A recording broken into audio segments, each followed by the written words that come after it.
سعادة الدكتور علي بن تميم رئيس مركز أبو ظبي للغة العربية، سعادة سعيد حمدان المدير التنفيذي لمركز أبو ظبي للغة العربية، الحضور الكريم، أهلا وسهلا بكم في معرض أبو ظبي الدولي للكتاب في دورته 32. يسعدنا وجودكم معنا اليوم وسعداء بحضور الجمهور والزملاء من دائرة الثقافة والسياحة أبو ظبي. اسمحوا لي أن أبدأ ندوتنا اليوم. ستكون الندوة باللغة الإنجليزية. الترجمة الفورية متاحة بين اللغتين العربية والإنجليزية. English and Arabic interpretation is available. Please ask the ushers to help you with the headsets. Again, welcome to Abu Dhabi International Book Fair in its 32nd edition. Allow me to introduce myself. I am Berlant Qabil, Programs Manager at Abu Dhabi International Book Fair and Abu Dhabi Arabic Language Center, and I am pleased to be with you today. I'm also very honored to have on stage with us 3 distinguished guests and DCT colleagues. Ms. Salama Shamsi, Director of Cultural Sites, DCT, Dr. Peter McGee, Director of Zayed National Museum, Abu Dhabi, Mr. Manuel Rabate, Director of Louvre, Abu Dhabi. Thank you all for being here with us today, and so happy to be with you. I'm also very happy to see lots of familiar faces from DCT within the audience. It's always a pleasure to have you around. Thank you. Today, we will be discussing how museums and culture sites can play a significant role in promoting sustainability and leading the change towards a greener future. So we all know this year is Sustainability Year in the United Arab Emirates with the slogan, Today for Tomorrow. COP28 hosting preparations are at full speed as the COP is coming in November this year. And it wasn't possible to miss the opportunity of the Abu Dhabi International Book Fair without discussing this important issue and how it relates to our core business in culture and museums. Allow me to take you quickly back in time to the year 2015, when all United Nations member states committed to working together to achieve the 17 Sustainable Development Goals. Since then, all countries have been building their national plans around these goals and their multiple sub-targets. And a clear slogan is around these goals, which is leaving no one behind. No one should be left behind, and everyone has a role to play. And this is why we're here today to discuss this. How can museums play a significant role in implementing sustainability practices and going beyond just showing the artifacts? I would love to start by discussing different points with you around that. And the first point, I will come to you, Salama, if you allow me. I will first address the question to you on how can museums leverage, and cultural sites of course, leverage their collections, exhibitions and programs to promote sustainability and inspire visitors to adapt sustainable practices. Salama, please. السلام عليكم ورحمة الله وبركاته. شكرا لإدارة مركز اللغة العربية على إقامة هذا الجمع الفضيل موجودين اليوم في معرض الكتاب. طبعا احنا نطلع إليه سنة لسنة وكل سنة ما شاء الله يكون أجمل وأكبر وشيء نفتخر فيه بصراحة. To start with the sustainability subject that you were starting, the government of Abu Dhabi in 2010, specifically the Executive Council, they ordered the Istidama Pearl, which was to sustain buildings, usable buildings around the Emirate of Abu Dhabi. And the cause of that Istidama is to sustain buildings, reuse materials sourced locally, and to encourage recyclable materials to be used in buildings, and of course to limit the usage of water and electricity in buildings around the Emirate of Abu Dhabi. And I think the museums in Saadiyat Island are all rated in Pearl Istidama as well. Just before to go into the deep discussion of the sustainability topic, I would like to show a very short video on our cultural sites around Abu Dhabi and the nature of operating them sustainably.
very much. So, thank you.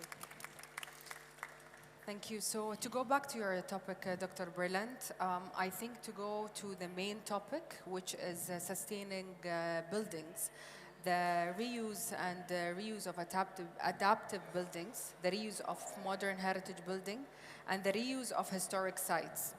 As an example, we have Qasr al-Hisn, which is a historic site built more than 300 years ago, which was renovated and rebuilt and preserved to be a permanent museum in the Emirate of Abu Dhabi. Another example is the Cultural Foundation, which is considered as a modern heritage, exactly, as a modern heritage building, which is built by the director of Allah Yarhamah Sheikh Zayed, our founding father, and is being used now as a permanent location for visual arts, performing arts, children's library. So these projects is just a continuation of the vision of our leaders. Of course, the basic foundations of us being a sustainable nation is built on the values of the late Sheikh Zayed bin Sultan.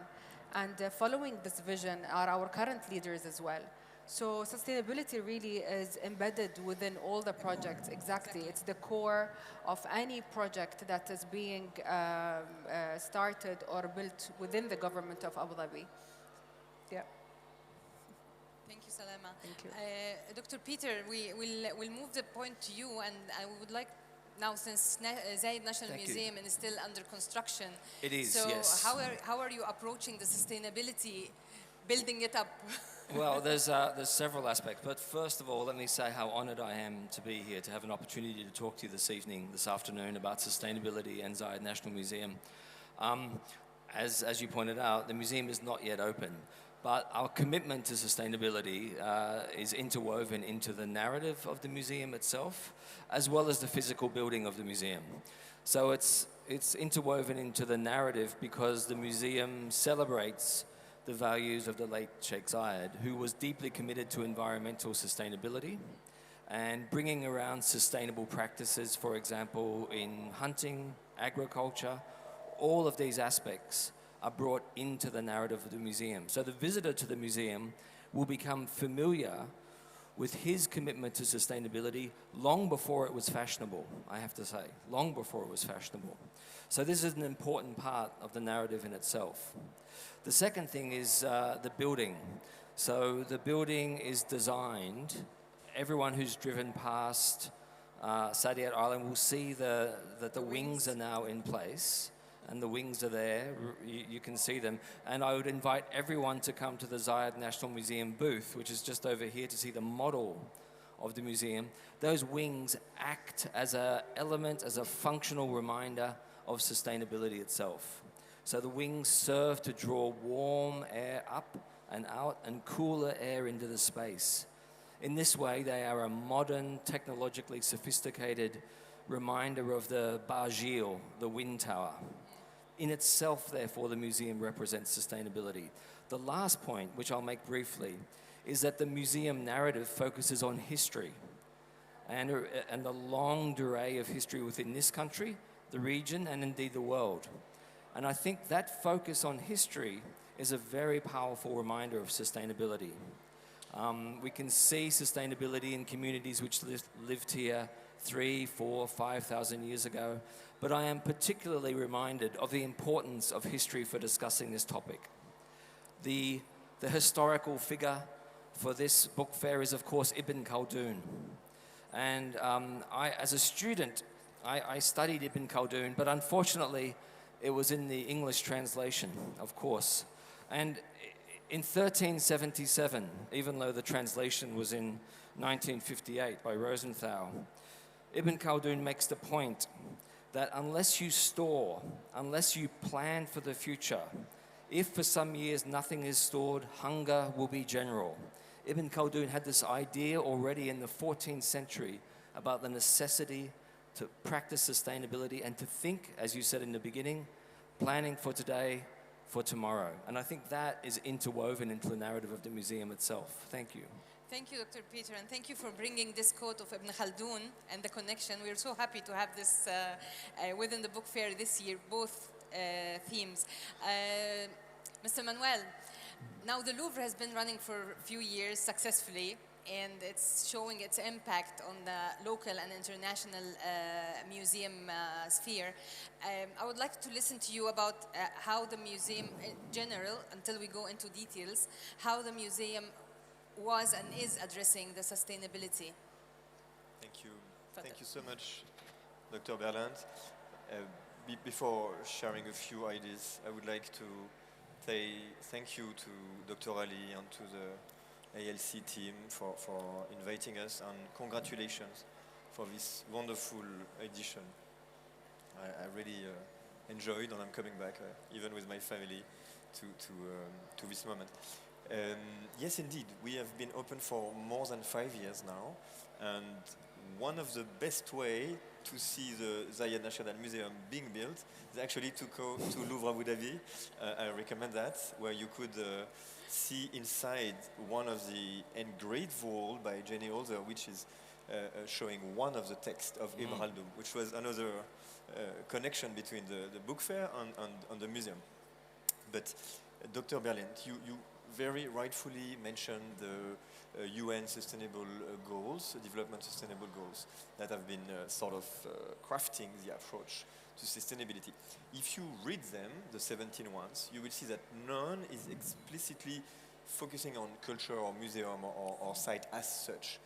Does it mean that our world is not part of it, or does it mean that we are a little bit everywhere, which is more what I think?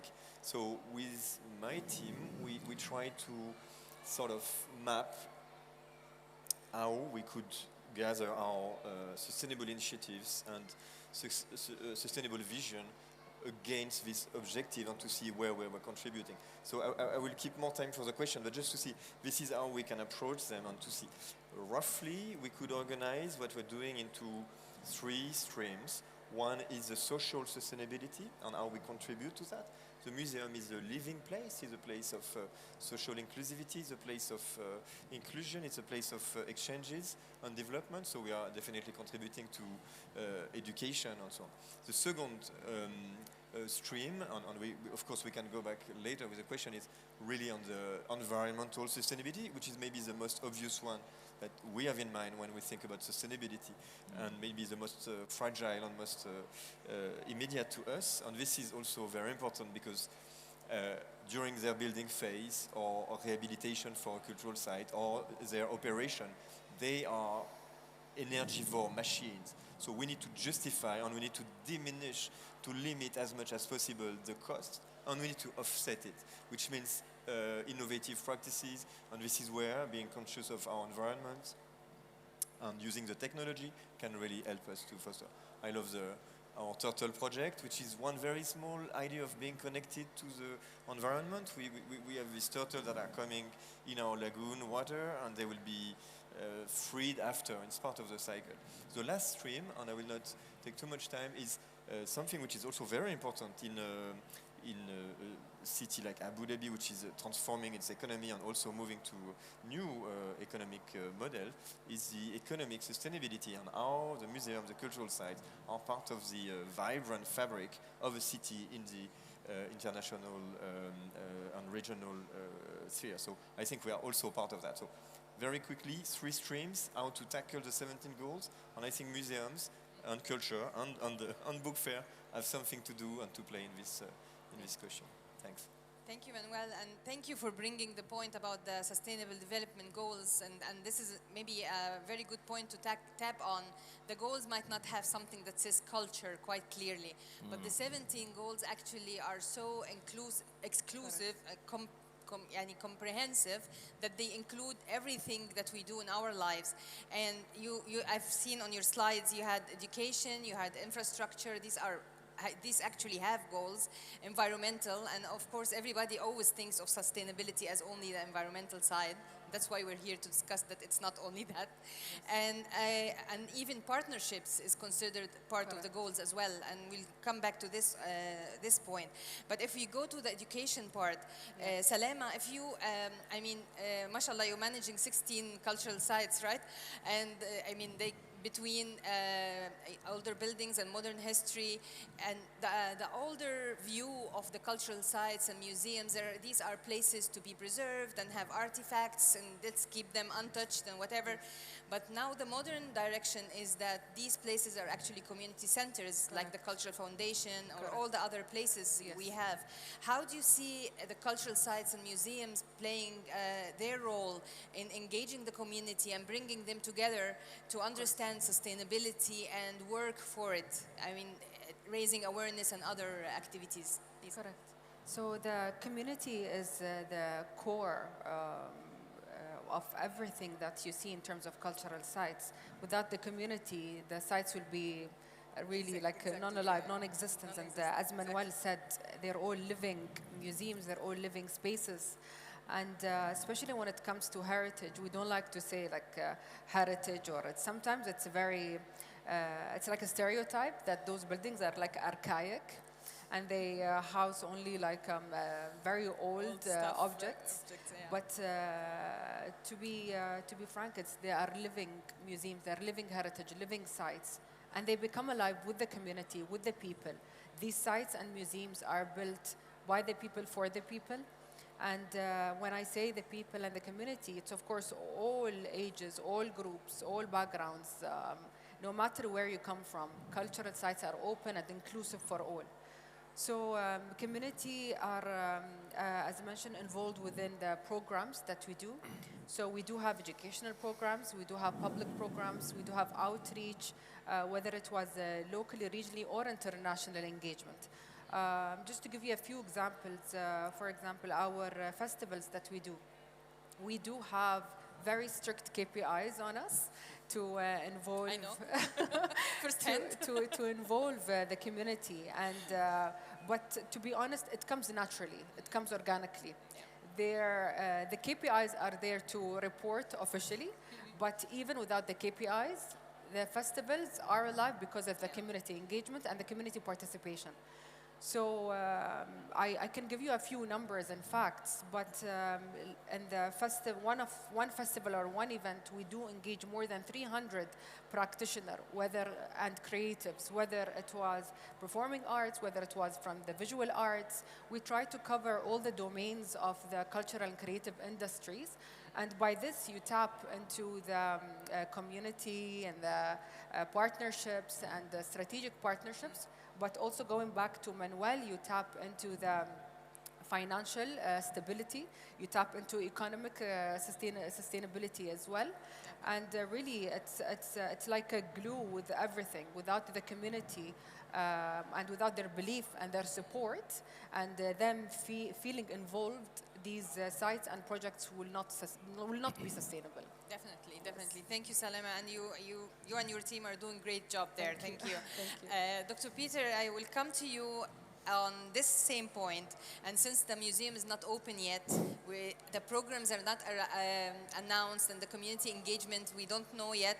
But I am very greedy, and I would like to have a sneak peek of what's coming and waiting for us on this direction. Would you give this to us? I'm happy to do so, but I think the underlying thing is here to discuss the philosophy of the museum in terms of community engagement. The museum is a community space. When you enter the museum, you enter an atrium which operates as a very welcoming center. It's a place where before you even see the galleries, before you experience the 2 galleries downstairs or the 4 galleries upstairs, you will feel that you're part of a community. And you are part of the Zayed National Museum community, and that community is part of the national community, is part of the regional community, and through our partnerships, both local and international, we're part of a global community of museums, telling a story which as we said at the beginning, is about, on the one hand, the past, today, and the future. But there is one other maybe sneak preview that I could give about the role of the community within the museum, and that is, before you get to this fabulous building, there is a garden that you'll walk through. It's a 400-meter long by 30-meter wide garden. And that garden celebrates the environmental ecological diversity of the United Arab Emirates, but it also celebrates the journey of Sheikh Zayed's life as well. So in that space, gardens I think lend themselves naturally to be simultaneously places of learning, while at the same time places of community, staying, hanging out, talking, sitting under a tree, meeting friends. That's the sort of engagement which we see happening in that place. And it's part and parcel of the overall vision for the museum itself. Thank you. Can't wait for that. Thank you. Either can I. Yeah, Thank you. can imagine. Manuel, now the Louvre is very active when it comes to community engagement and school visits, all the workshops and nice activities happening there.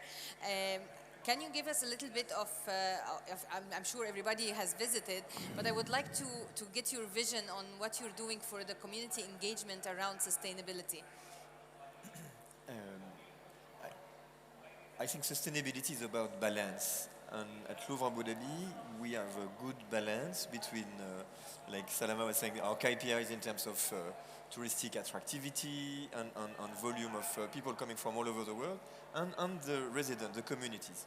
And for each community, to make it sustainable, you need to adjust what you propose to each segment, to each group.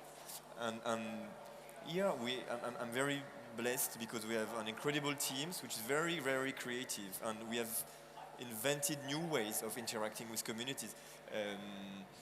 Louvre Abu Dhabi is about storytelling. We're telling the story of the world with artworks, and we are inviting elder Emirati to tell stories of the old time in front of the artworks, which is a way of appropriation of the galleries of the artworks.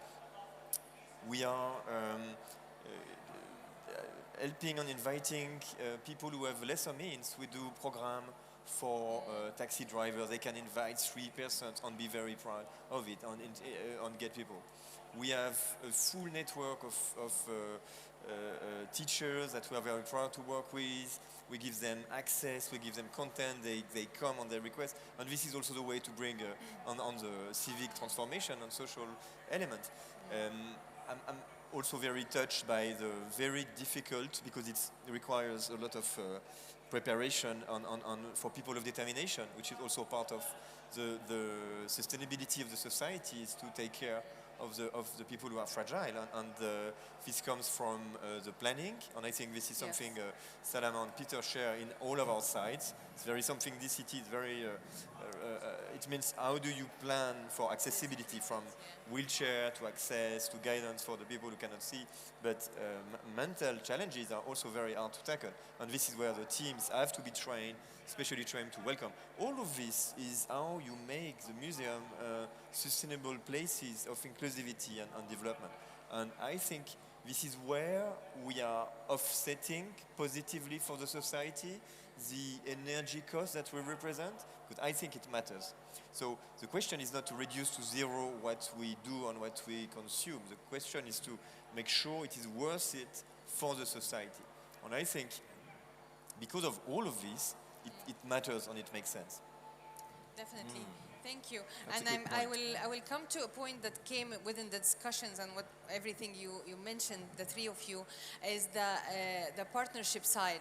And I mean, I will give a quick example of what we're doing here in Abu Dhabi International Book Fair.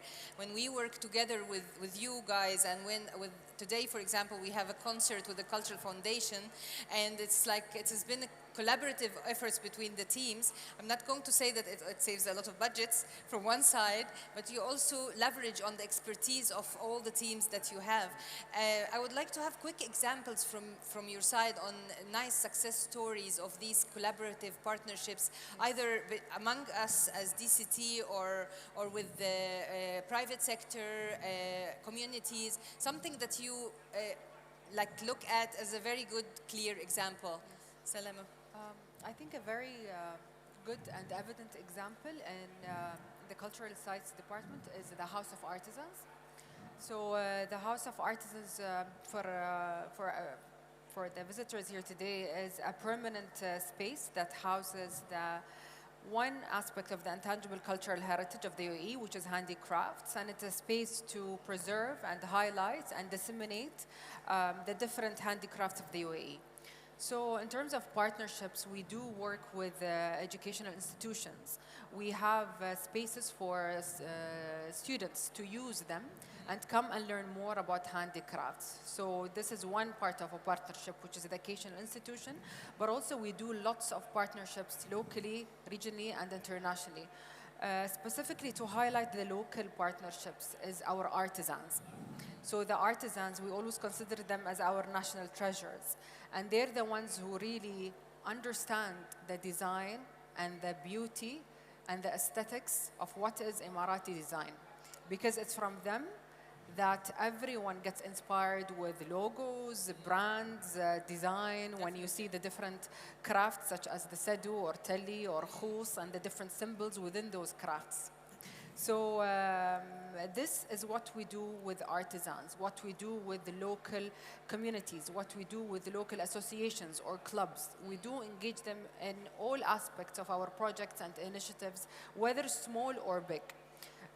In terms of international, again, House of Artisans, it's one of the most active projects that I have been working on, to be honest. And in 2 days, I'm actually traveling to London. The House of Artisans will be exhibiting in the London Design Biennale.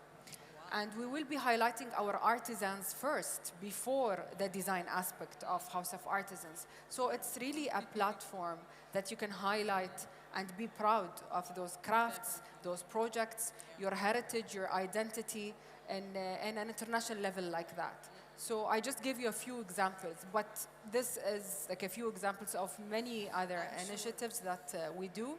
As you mentioned, Ali Al-Hajjar tonight in Cultural Foundation. It's a collaboration between us and the book fair, and we're very proud of it. Thank you, thank you. We're very happy to have this concert together. Dr. Peter, I think we're asking you to reveal a lot of things today. I'm happy. So what is this very prominent, nice example that you would love to Well, give us? I think there are two examples I would give that are both active and in train and planned.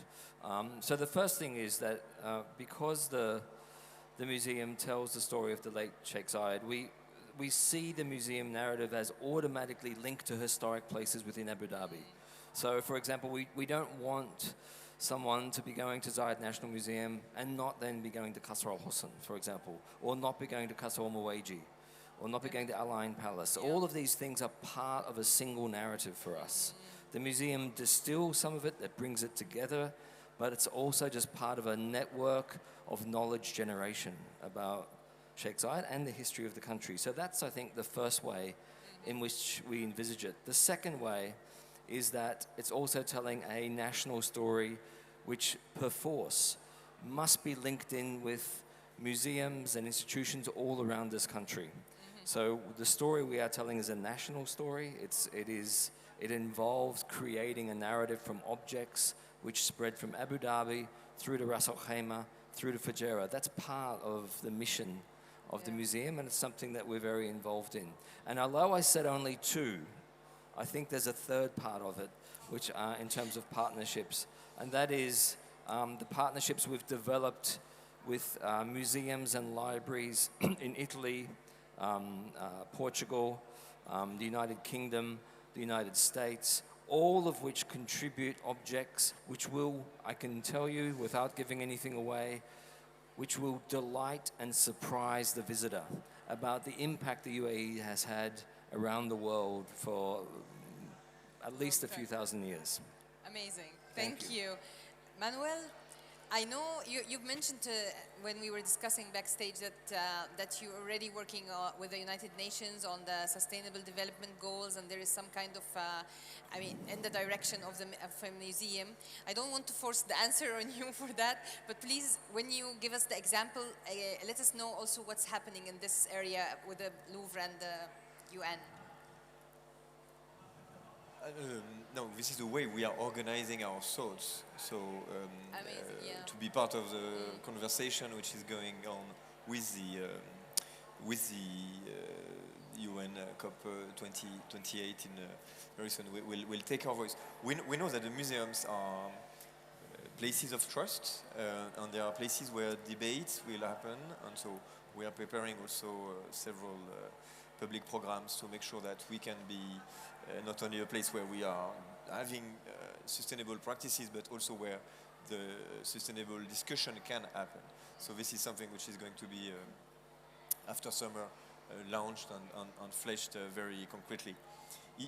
If I may, because sorry, I was very excited to speak about partnership, because like my colleagues, we are, and I think it's maybe a trait at the Department of Culture and Tourism, we are very on partners, and Louvre Abu Dhabi. Even on personal levels. Yes, or us. Maybe us within the trend, but partnerships are key to cultural site and museums development. If I may ask myself the question, the fact Louvre Abu Dhabi is by definition, a partnership in the name which was given, the biggest museum of the world, the brilliant capital city of the UAE, connected to tell the story of the world in a connected history of art. That's a partnership as a start. But when you go to sustainability, it's about the link you create, and again the same balance. Locally, what are the partners? With whom do you work locally? We're having some fantastic partnership with the ALC, and being in the fair is important. Having you, like what we've done for Ramadan, was a fantastic way of integrating and having a shared program on shared values. I mentioned already the partnership with the education system or education systems. That's also very important locally. Internationally, and I would like to echo what Peter said, because this is also something which is being reinventing here in Abu Dhabi. The way we are having a new shared collections over the world by playing on this capacity for Abu Dhabi to connect to the world, to discuss, to negotiate with the world. We're having new ways of exhibiting artworks from all over the world, from the region, from the heritage, but also coming from all over. And this is not a detail, this is very important. What we're doing in all our institutions is actually one of the metrics in which we may reinvent a sustainable way of having shared collection in the world, which means that object can travel. It's actually simpler than people traveling to see them. And if we think, well, I think that everyone having access to the masterpieces of the world is important. Bringing them to Abu Dhabi is a way to have a sustainable approach to culture and heritage in this region. And this, we're doing it with the French museums, of course, because of the first connection. We've done it with all the museums of the UAE. We've done it with Oman, with Jordan, with the Kingdom of Saudi Arabia. We added the Philippines on Seoul recently, and we will grow this kind of international connection to make something relevant here in one of the hub of the world. And I think this is something we're inventing together. Thank you. Absolutely. And Absolutely. yes, I have to also always mention that when we had our colleagues from Louvre with us in Frankfurt Book Fair, and they were part of our booth, it was the attraction of the book fair. Everybody came asking, Louvre Abu Dhabi, and the idea was just flying over there, and it was really a pleasure that we had them with us. It's always a pleasure. Okay, I will take you now to the point of technology, because it's a very crucial part of our discussion today, and I would love to listen to your views about the role that technology can play in leveraging. How can museum leverage technology, such as virtual exhibitions, digital collections, and interactive displays, to promote sustainable practices and engage visitors in sustainability issues? So I'll just take you back in time a little bit, pandemic days. I think our sites were the first sites to reopen after the shutdowns. We closed for 3 months only, and then we opened again. So, and our sites were the first public spaces to be revisited by the public as well. So I think we're very proud of that, Manuel. Yes. So, and also we were the first of creating virtual tours. And I'm very proud to say that my team worked tirelessly day and night, and they had virtual tours and virtual exhibition development from all around the world. So they used to do and conduct tours for people from Canada to Japan to India to you name it, all around the world. And they were doing it in shifts, 24-hour shifts, to make sure that they cover exactly different time zones around the world. So this is how we used to count visitors actually. Yeah, virtual, we were closed, so what to do? You have to innovate, you have to follow technology, you have to find other ways and other systems to help you, and not to have the museums and the spaces completely closed and shut down. At the end of the day, those cultural sites and initiatives are there to have a better life, a better ecosystem. So this was one innovative way to be open and to be accessible even in the pandemic days. And I have to say this also made the teams in the culture sector globally, not only here in Abu Dhabi and the UAE, to come up with innovative ideas, innovative projects on how can a culture be accessible through technology. As you mentioned, exhibitions, virtual exhibitions. We have the Google Arts, Google Culture, and all of that. That people used more than how it was actually available online before the pandemic. But also there are so many ways that we actually used insights as well, using barcodes, links instead of Printing, exactly, yes. printing, and we also used recyclable materials, even as things as simple as signages on sites, reuse those sites and things like that. So I think looking at cultural sites today and museums today, nothing can stop the team from being creative and innovative. And I think this is also the lead from our leaders, and this is their vision, to have more technology, to use more technology for sustainable reasons, but also to have a balance as well. Yeah. Not to forget. Definitely, you Exactly. still need the people to come and visit. 100%. 100%. Definitely. Dr. Peter, over to you. And I mean, like, since the museum is coming now, another secret on the technology that we would expect in Sheikh Zayed National Museum. Well, I think, first of all, I have to say, since Salama mentioned this, the way in which the Louvre and the cultural sites adapted to the COVID situation was so impressive, and to remain closed for such a short period of time was a testimony to the resilience of the DCT institutions, as well as the direction of the government in Abu Dhabi. I think that was quite an amazing success story, amongst something which was quite challenging and difficult. In terms of the use of technology, look, I think we deploy technology on the basis of, first of all, we want to reach out to the community. Particularly, we have a very active program with a superb group of professionals looking at the way in which we're engaging with the school curriculum. And part of the way in which we are going to use technology is that it will reflect our goal, which is that visiting the physical museum is just one part of the journey. So going to the museum, even before you get to the museum, you'll be introduced to aspects of the narrative. On repeat visits, you'll be able to choose certain themes that you want to explore. In physical space, you'll be allowed to explore them. And then when you leave the museum, through the wonderful, brilliant app and website we are designing at the moment in a somewhat advanced stage, the people, once they leave the museum, their learning process, their engagement will continue. We see it as a lifelong journey with the museum. The second point, or actually part of that, I think, is to say that we see the museum as a place in which, from my perspective, when you leave the museum, I don't want you to understand everything. I want your curiosity to be alerted, and that sense of organized curiosity will be driven by your engagement with the technology that we're using at the museum.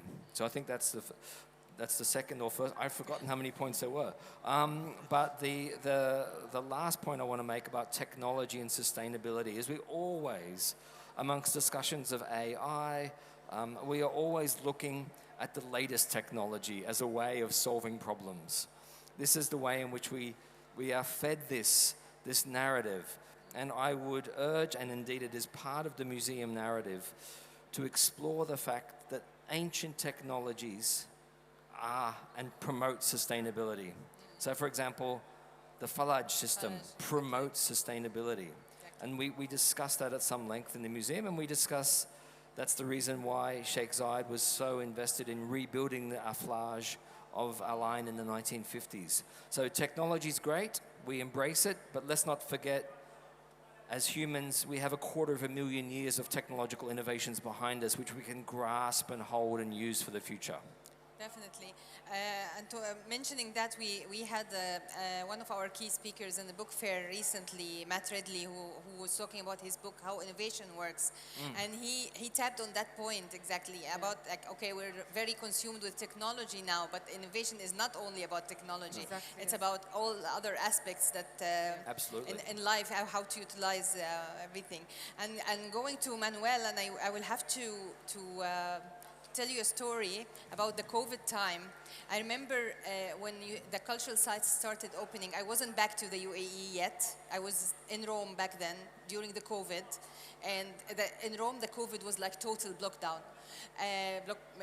So you had the summit. I don't remember the name now. It was virtual, but you had some audience, and it was. And I kept watching all the sessions because I was so eager to see what's happening there. It was very engaging, and then it was even you were using the tool that we were using was very new and innovative, having the rooms inside it that I recommended to the team there in the UN. So tell us how. I mean, I know the Louvre is keen also in introducing technology and innovation, and we would love to listen to you. And how do you see that tapping on sustainability and helping promote it? It's complex. It's a complex task, because as Peter says, it's a tool, and technology is helping the human on the vision. So we need to know exactly where we're going and what we do, because the love of technology for technology is not necessarily the best help. Talking about sustainability, I would try to do two categories. I will stick to two, Peter. That's fine. Yes, that's good. Two is always good. One would be on the access technology, new technology, communication technology, digital, used to amplify the access and the inclusivity that we have in the museum. And this is audio guide, app, what Salama was saying, how we outreach through the digital to disseminate the content further than in the walls. It can be hybrid in the museum using there is a limit to the number of labels, to the sustainability-wise. How many languages can you put in a museum to welcome people from all over the world? So the app, the translation, the tools are the only way to reach out to everyone. So technology can really help us in a sustainable way to multiply this capacity to access. Of course, that the database and all the knowledge and all the even the documentation on the sharing of documentation, avoiding to duplicate, limiting so all of this can be amplification of the access. And the second category would be more on the footprint itself. Our sites, our museums are extremely complex machines. We are harnessing, I see Youssef, we are having a very, very complex museography, complex building and so on.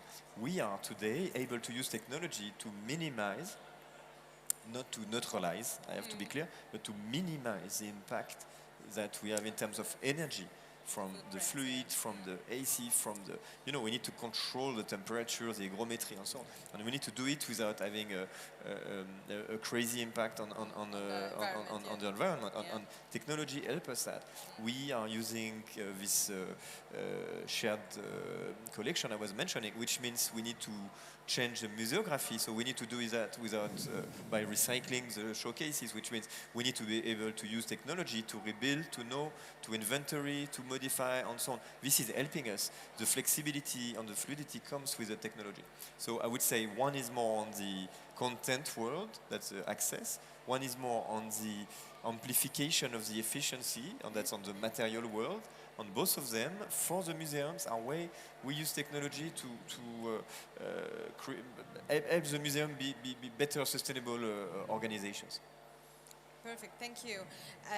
I mean, before I will go to our last point before we open the floor for questions, and let's all be short on that point. Yeah. Just tapping on the future. What are from your point of view, what do you see as future trends that would and opportunities for museums that could lead the change towards a sustainable future? You want to start, Peter? Future? Manuel tapped on that in his answer a little bit. That's a very good question. Yeah. What are the future trends which will drive? Is that the question? Which will drive Yes, it sustainability in museums? I'm not a futurist, so it's hard. He's an archaeologist. It's hard for me. I tend to look back a little bit more than I should be looking forward. Shall we back him up? More of a Manuel? historian. Yeah, no, but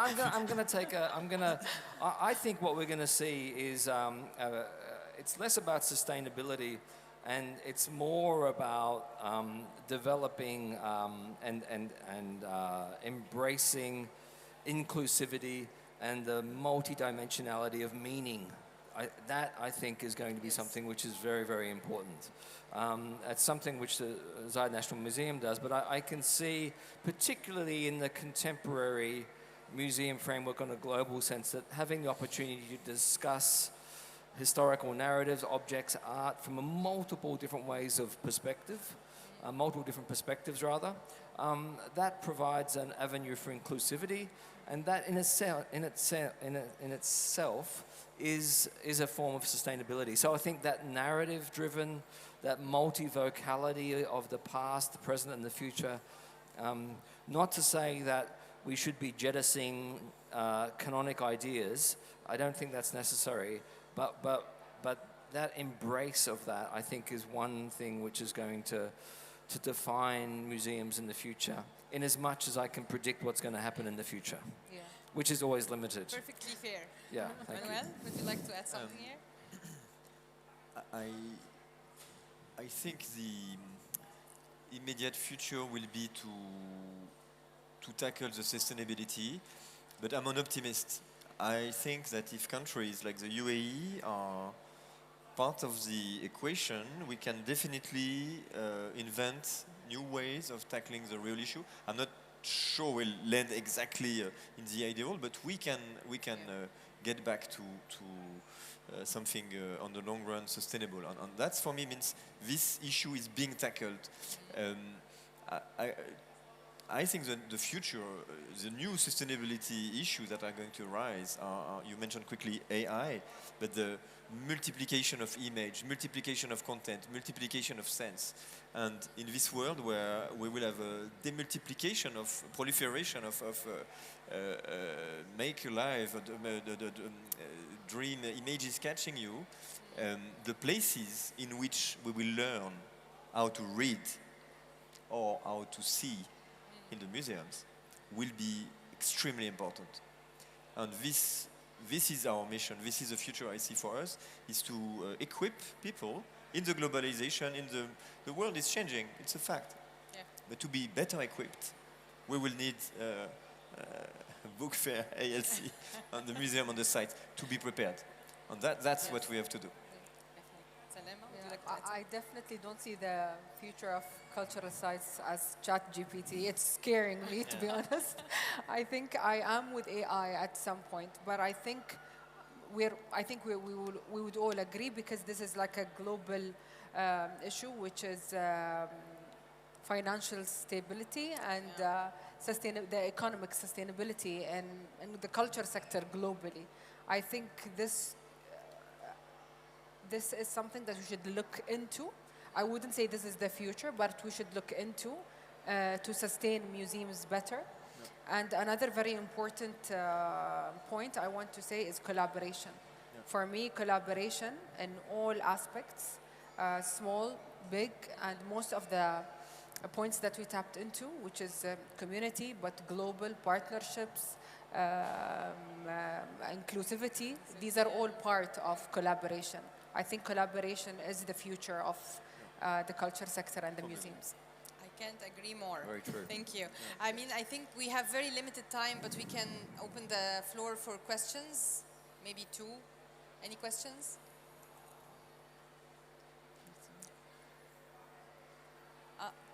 Back there. Okay. Hello. The lady? Okay. Thank you so much for this interesting conversation. I'm interested to know, how do you think technology can be used to attract the young generation to museums? They're all about technology at the moment, and the fear from a teacher's perspective that they will not look at museums as an interesting site to visit. Oh, no. You tapped into a very dear point. I think we are all with this, actually. I mean, on a daily basis, we get hundreds of students in our cultural sites as school visits. And we're very proud of this very big number. I mean, on a yearly basis, we have more than 300 students in total visiting our sites. And the education system here very much supports visiting of sites and learning about arts and culture and heritage, music, performances, and all of that. So we're very fortunate to be living in a nation that supports the cultural scene, but also a government that 100% supports the cultural scene. In terms of specifically technology and children and schools, there are so many ways that you can include technology. You can actually have a child walking around with their personal tablet, iPad, or iPhone, and integrating these AI and applications and learning more about what they see with their own device in their hands. These devices also can be used as multimedia guides as well for them to learn more. You can download games and also in their iPads or iPhones to learn more about the content and the collection. But there are also so many available content online and YouTube. Kids are stuck onto YouTube and videos, and there is actually a very big library and a digital library that DCT works on, which has so many different information about heritage, about museums, about visual arts, and all of that, which is open to the public as well. And in the cultural sites themselves, the visitor experience when it comes to children is very important. When they ride the bus until they reach the site and after they leave. And I think the most important thing for me is when they reach home and talk about what they saw to their parents and what they learned, and they will be the ones who bring their parents back to the museum or to the site. And it happens so many times, and I'm proud about it. Thank you. Would you like to add something? Yes, please. No, I couldn't agree more with Salama. Two more examples. On one, you can find at the stand of Louvre Abu Dhabi, a few meters from here. For the children, we have stories inspired by the artworks of the collection, written and read by Emirati writers who are to download as podcast, which is one way of using the technology as a way to reach out and to be a playful way and to be in the content of the museum. Another one is the Children Museum that we have, which is highly technological, low-tech, high-tech, but basically we're using the technology to maybe seduce the children into getting them to the content by using gamification. So the technology amplifies a game, except we design games that you win only if you look at the artworks, which is a way of playing on what the kids are in the overstimulating world of image by taking them by the hand and inviting them to develop the content. So we're not fighting against what they want, we're just using what will take their attention to bring them to a more in-depth thing. So we're opening the new one in the 18th of July, looking at the cosmos. It's going to be beautiful. Thank you. Great. Okay, we'll take one more question. Alice? Any questions?